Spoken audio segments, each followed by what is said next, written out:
Assalamualaikum anak-anak, berjumpa lagi di channelnya Ibu Hasna. Jangan lupa di like, komen, subscribe, dan tonton videonya sampai akhir ya. Selamat belajar. Halo anak-anak kelas 5, berjumpa lagi bersama Ibu Hasna. Nah, pada hari ini kita akan belajar pada tema 2, yaitu udara bersih bagi kesehatan, dan subtema 1, cara tubuh mengelola udara bersih. Selamat belajar anak-anak. Kompetensi dasar untuk hari ini yaitu ada MUPEL Bahasa Indonesia KD 3.2, mengklasifikasi informasi yang didapat dari buku ke dalam aspek apa, di mana, kapan, siapa, mengapa, dan bagaimana. Kemudian ada KD 4.2, menyajikan hasil klasifikasi informasi yang didapat dari buku yang dikelompokkan dalam aspek apa, di mana, kapan, siapa, mengapa, dan bagaimana menggunakan kosakata baku. Kemudian yang kedua ada MUPEL IPA KD 3.2, menjelaskan organ pernapasan dan fungsinya pada hewan dan manusia, serta cara memelihara organ pernapasan manusia. KD 4.2, membuat model sederhana organ pernapasan manusia. Nah, anak-anak, coba perhatikan gambar di atas.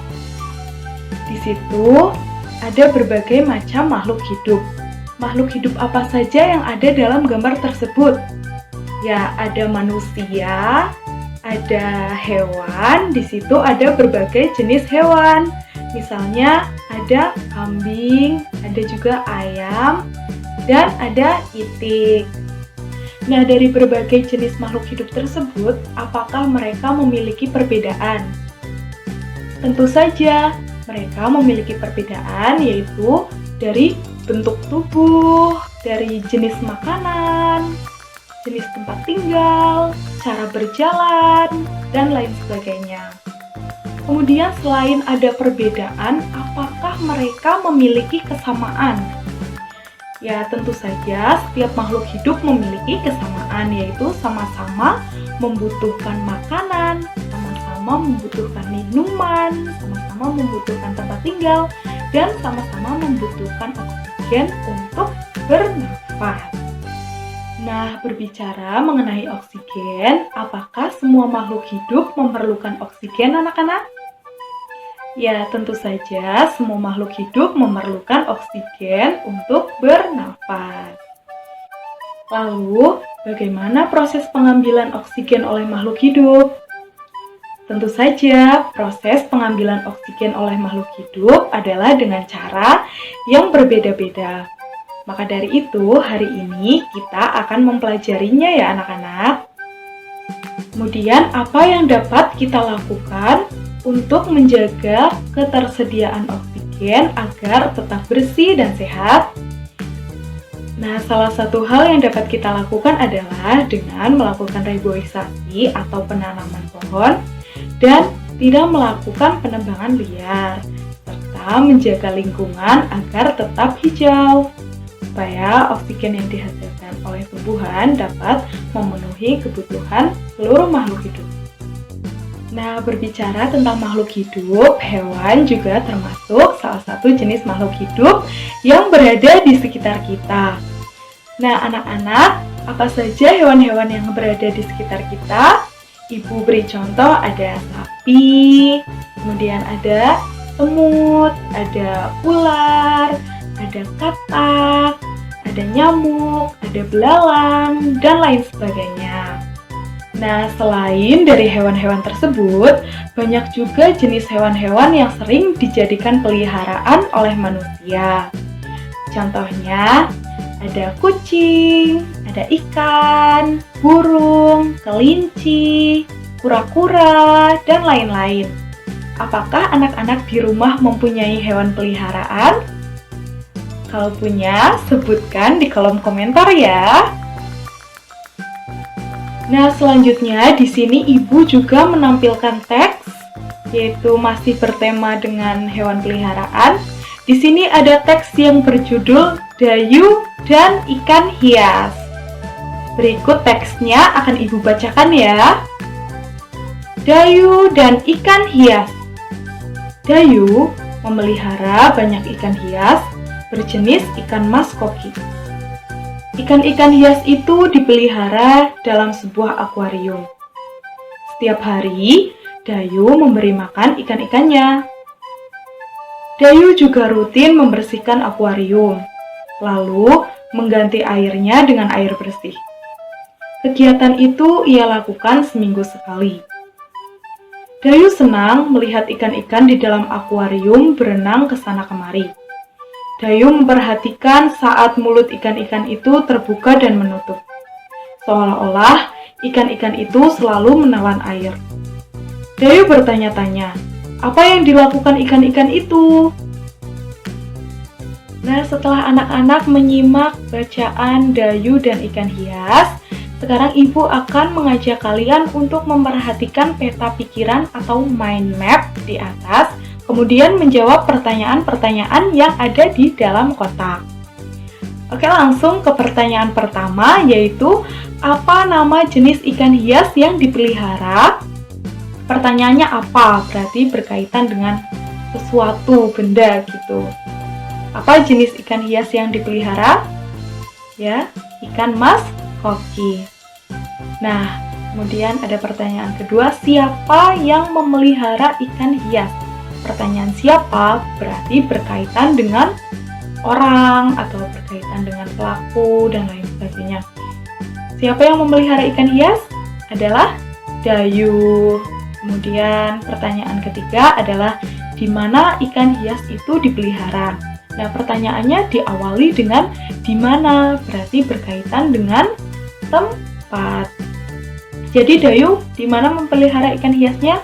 Di akuarium. Pertanyaan keempat, kapan ikan hias itu diberi makan? Pertanyaan kapan berarti menunjukkan waktu. Jadi Dayu kapan memberi makan ikan hias? Yaitu setiap hari. Pertanyaan selanjutnya, kapan akuarium dibersihkan? Nah, ini pertanyaannya kapan lagi, berarti jawabannya adalah berkaitan dengan waktu ya. Dayu membersihkan ikan hiasnya tadi setiap 1 minggu sekali. Pertanyaan terakhir, apa yang diperhatikan Dayu saat melihat ikan-ikan hiasnya? Nah, pertanyaannya apa yang diperhatikan, berarti keadaannya. Ikan-ikan hias itu tadi mulutnya selalu terbuka dan tertutup seolah-olah sedang menelan air.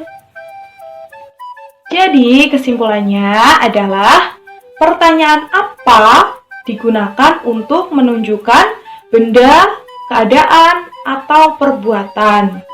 Kemudian pertanyaan di mana digunakan untuk menunjukkan lokasi atau tempat. Pertanyaan kapan digunakan untuk menunjukkan waktu. Pertanyaan siapa digunakan untuk menunjukkan orang atau pelaku. Kemudian pertanyaan bagaimana ditunjukkan untuk menunjukkan cara-cara, langkah-langkah, dan cerita suatu peristiwa. Nah, masih berkaitan dengan hewan, hewan juga memiliki sistem pernafasan untuk bernafas. Pada hari ini kita akan mempelajari sistem pernapasan dari berbagai jenis hewan. Ada hewan cacing, serangga, ikan, amfibi, reptil, burung, dan mamalia. Yang pertama ada sistem pernafasan pada cacing. Perhatikan gambar di atas ya anak-anak. Nah, cacing itu tidak memiliki sistem pernafasan yang khusus, tetapi cacing bernapas menggunakan kulit. Nah, kulit cacing selalu basah dan berlendir untuk memudahkan penyerapan oksigen ke dalam tubuh.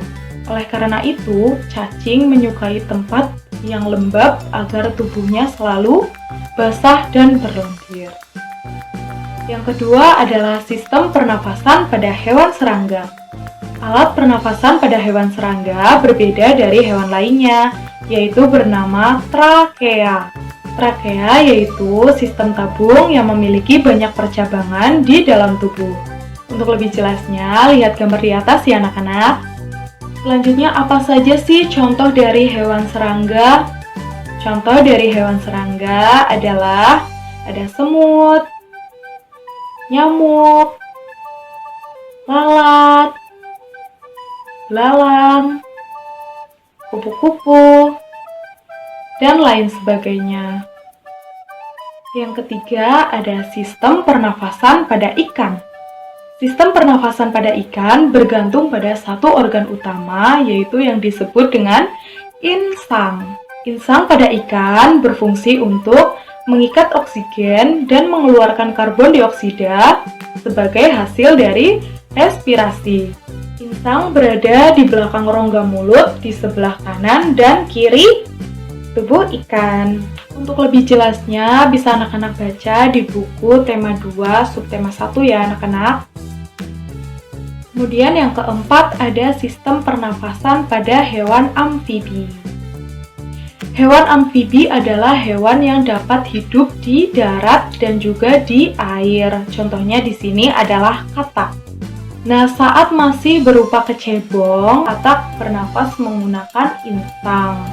Kemudian saat bertambah dewasa, insang pada katak itu akan menyusut dan mulai kehilangan fungsinya. Perubahan itu seiring dengan mulai berfungsinya paru-paru pada katak. Maka dari itu, setelah katak dewasa, katak berubah yang semula menggunakan insang untuk bernapas, sekarang mulai menggunakan paru-paru dan juga kulit. Kemudian yang kelima, ada sistem pernafasan pada hewan reptil. Hewan reptil bernafas menggunakan paru-paru. Udara masuk melalui hidung, kemudian menuju ke batang tenggorokan, dan menuju ke paru-paru.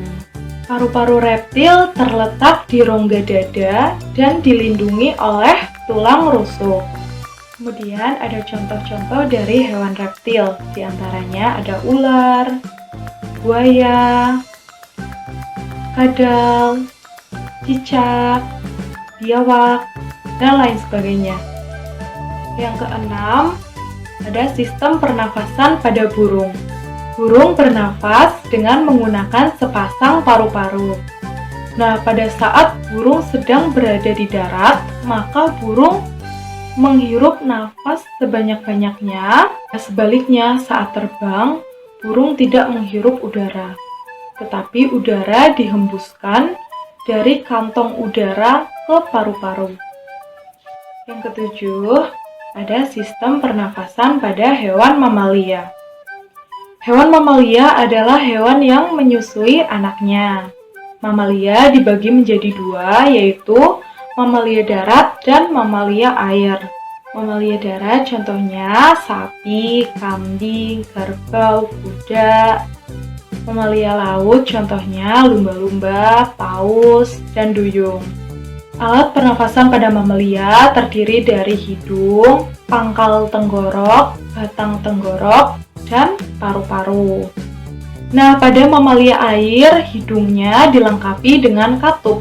Pada saat ia berada di dalam air, maka katup hidung tersebut akan menutup sehingga airnya tidak dapat masuk ke paru-paru.